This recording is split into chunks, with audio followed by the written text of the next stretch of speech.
Hello Standard 10. Today we are going to start with the new topic, that is powers and functions of the parliament. So far you have studied about the Lok Sabha, the Rajya Sabha and the speaker of the Lok Sabha.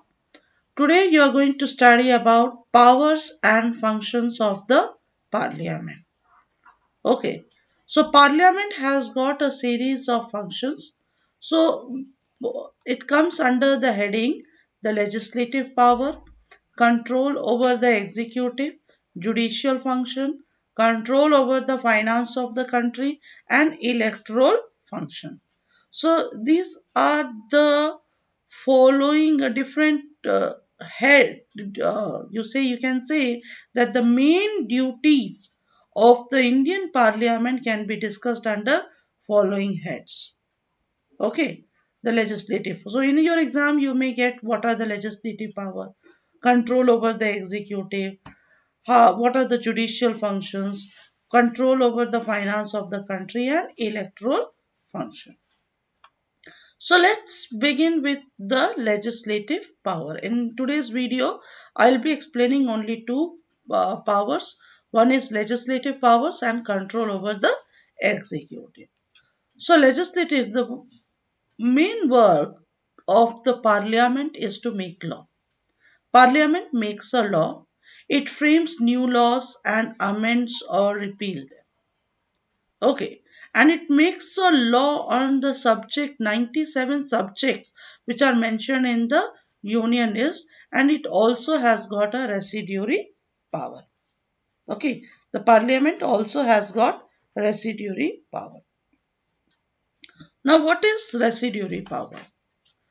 A subject which is not mentioned in any list. Neither it is mentioned in the union list nor it is mentioned in the state list or concurrent list. Then the union parliament has got a power to make a law on that subject. So this power is known as a residuary power. So here it is mentioned the residuary subject which have not found a place in any of the list. The next you will have, as you know, we have got the three lists: the union list, the state list, and the concurrent list. So union list, the union parliament makes a law, and the concurrent list, the 47 subject which is mentioned in the concurrent list, both the parliament as well as the state legislatures, both are given the right to make a law. But there is a condition. Both here, first thing what you have to remember, that both parliament as well as state legislature both have got a right to make a law on the subject mentioned in the concurrent list. But if any state law comes into conflict with the central law, at that time the central law will prevail and the state law will become null and void. Okay. The next you have, it can also enact laws on 61 subjects of the state list. Okay, means it has the power to make a law on the subject mentioned in the state list. Usually what happens, the state only has got a state legislatures only has got a power to make a law which is mentioned in the state list. But the parliament also has got a power to make, it can enact a law on 61 subject mentioned in the state list. Okay, but when the Rajya Sabha passes a resolution, as you have studied, that with the two-third majority to affect the particular subject of the state list has come to assume national importance. When the particular subject of the state list is assumed to be a national importance, then the Rajya Sabha passes a resolution with two-third majority. Okay.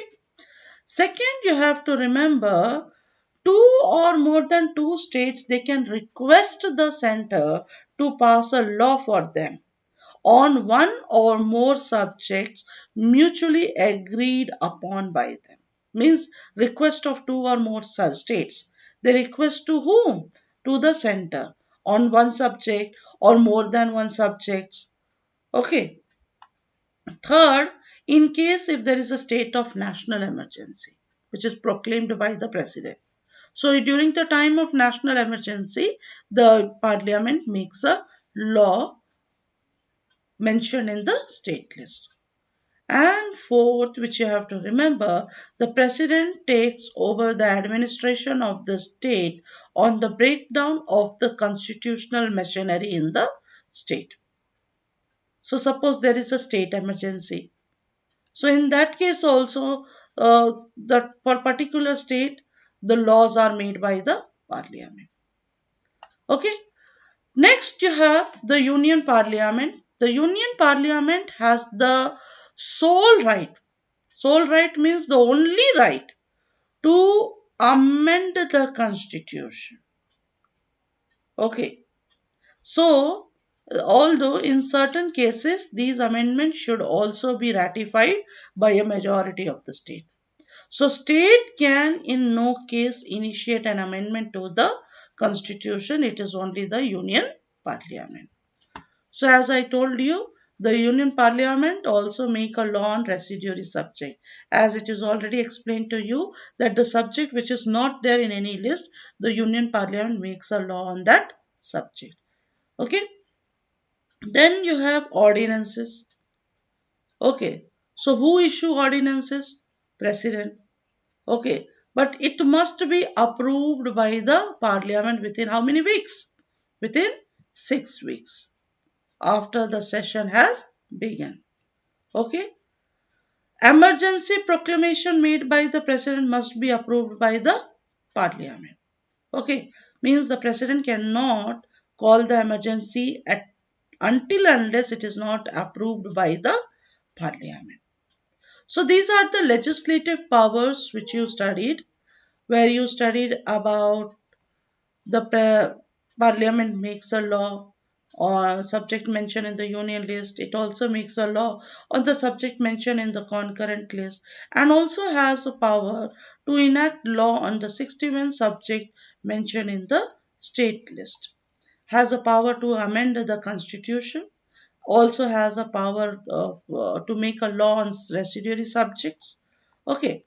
Now the next is control over the executive. Okay, control over the executive. So how the parliament controls over the executive? Question number, vote of no confidence, other motion of censure and monetary control. So what is question hour? You know very well. First hour of every working day begins with the question hour. So where the legislature questions to the executive. Okay. Now suppose the executive or a minister or a group of minister they fails to answer during the time of question hour, then which motion will be called? Vote of no confidence. So here what happens then? Vote of no confidence. Two-third majority passes if two-third majority passes a vote of no confidence against the prime minister or against the ministry as a whole or against any of its member. In that case, the whole ministry has to resign. Okay, the whole ministry has to resign. Now the next is other motion of censure. Now what is this other motion of censure? They include, it controls exercise, means parliament controls exercise over the government by by a number of motions. ये कौन सा motion है? Which motion it is? Adjournment motion, motion of censure, against a minister or ministers, rejection of the government bill or passing of a private member's bill against the wishes of the government, all this. Okay, then this motion is called. And monetary control, the parliament holds the string of the government tight by voting a cut in the annual or supplementary budget or a cut in the salaries of the minister in a face of opposition from the treasury benches. This is monetary control. So, how the parliament controls over the executive, you have to explain question hour, you have to explain vote of no confidence, other motion of censure, and monetary control. The other powers we'll be doing in the next class. Thank you very much.